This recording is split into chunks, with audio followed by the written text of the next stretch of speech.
Welcome to Space Age Rabbit.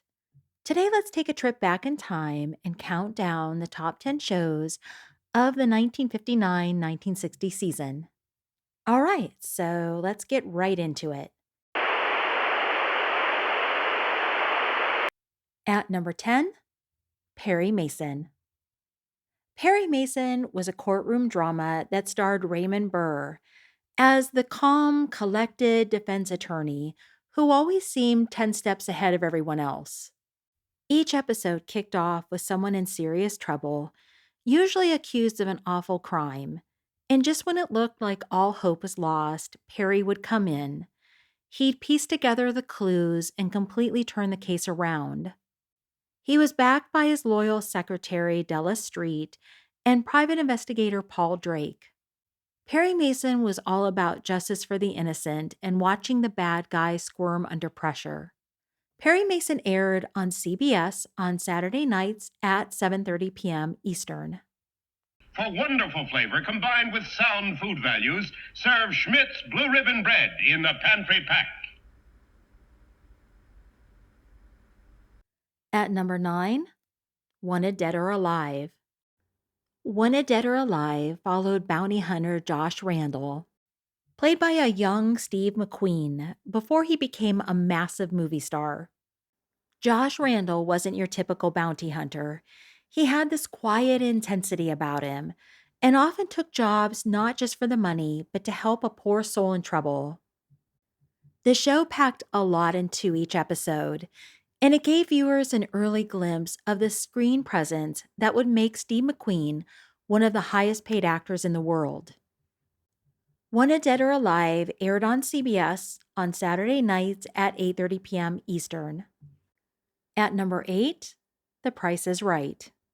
The Price is Right in 1959 was the early days of the daytime staple that we know today. Back then, it was hosted by Bill Cullen. Contestants weren't spinning wheels or yelling Plinko yet, but they were guessing the prices of everything from home appliances to cars, hoping to come the closest without going over. It had a more formal feel than the current version, with neatly dressed contestants and a studio audience that felt more like they were going to the theater than sort of the carnival atmosphere that it is now. Still, the thrill of trying to guess that perfect price was already baked in, and audiences loved it. It was one of the only game shows to survive the quiz show rigging scandal of the late 1950s. The Price is Right aired on NBC on Wednesday nights at 8:30 p.m. Eastern. Numbers 7 and 6 were actually tied in the ratings. First up, 77 Sunset Strip. 77 Sunset Strip premiered in 1958, and by this second season, the show had firmly established itself as one of the coolest detective series on television. The show followed a couple of smooth, perfectly tailored private detectives solving cases out of a swanky office on LA's Sunset Boulevard. Ephraim Zimbalist Jr. played the unflappable Stu Bailey, and he was joined by his partner Jeff Spencer, played by Roger Smith. But the show's breakout character was Gerald Lloyd Kooky Cookson III, played by Ed Burns, a wisecracking, rock and roll loving hipster known for his constant hair combing. Kooky worked as a valet at the Dino Lodge, and Kooky became a cultural phenomenon with his slang like Ginchy, meaning cool, and piling up the Z's for sleeping. In the spring of 1959, Ed Burns launched a music career with the novelty hit Kooky Kooky Lend Me Your Comb.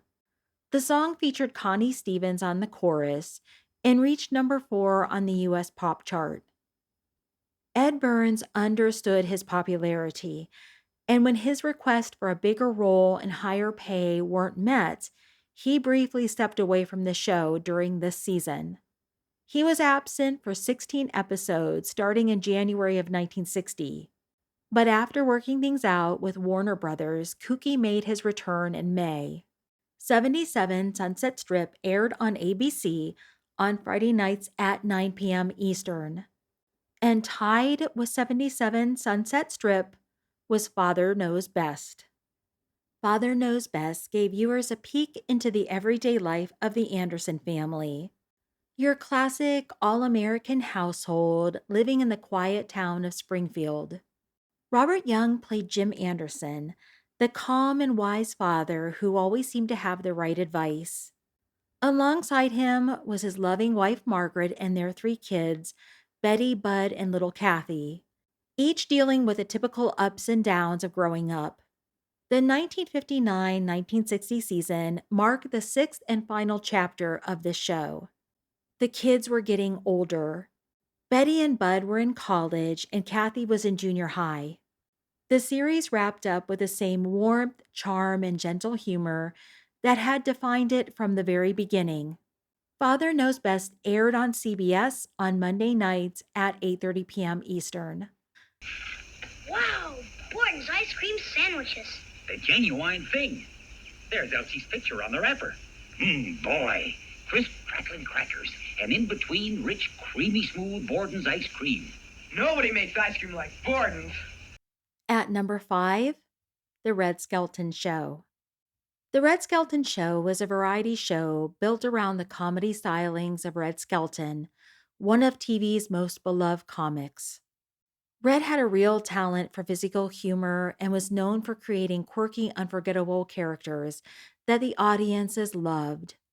The show was filled with fun, lighthearted sketches that made it a favorite for the whole family. The Red Skelton Show aired on CBS on Tuesday nights at 9:30 p.m. Eastern. At number 4, The Danny Thomas Show. The Danny Thomas Show followed Danny Williams, a nightclub performer balancing showbiz and fatherhood. It debuted in 1953 as Make Room for Daddy, which centered on his life with Margaret and their two children. But by 1959, the show had a new name and a new family dynamic. Margaret had passed away, and Danny was now married to Kathy, a widow with a daughter of her own. Another notable change was the departure of Sherry Jackson, who had played the eldest daughter, Terry, since the start of the series. After her contract ended at the conclusion of the previous season, Penny Parker temporarily took over the role for this season, allowing the show to wrap up Terry's storyline with an engagement, a wedding, and a move to California. The Danny Thomas Show aired on CBS on Monday nights at 9 p.m. Eastern. At number 3, Have Gun Will Travel. Have Gun Will Travel starred Richard Boone as Paladin, a sharp-dressed gunslinger with a strong moral and ethical code. Unlike your typical rough-and-tumble cowboy, Paladin operated out of the upscale Hotel Carlton in San Francisco and handed out calling cards that read, Have Gun Will Travel. Each week, he'd head out into the wild frontier, taking on jobs that usually meant standing up for the vulnerable, setting things right, or facing off with some bad guys. Have Gun Will Travel aired on CBS on Saturday nights at 9:30 p.m. Eastern. At number 2, Wagon Train. Wagon Train took viewers along for the ride, with a group of pioneers making the long, arduous journey west across the American frontier. Led by Major Seth Adams, played by Ward Bond, and Scout Flint McCullough, played by Robert Horton, the wagon train headed out from Missouri with the hopes of eventually reaching California. Each episode introduced new travelers and new troubles, giving a glimpse into just how challenging that journey really was. Wagon Train aired on NBC on Wednesday nights at 7:30 p.m. Eastern. And I feel like the number one show of 1959 isn't going to be much of a surprise. The number one show of the 1959-1960 season is Gunsmoke. Gunsmoke dropped us right into the gritty world of Dodge City, Kansas, where U.S. Marshal Matt Dillon, played by James Arness, worked to keep order in a place where lawlessness was just a part of daily life. The show blended action with thoughtful drama, showing the difficulties and often brutal realities of life on the frontier.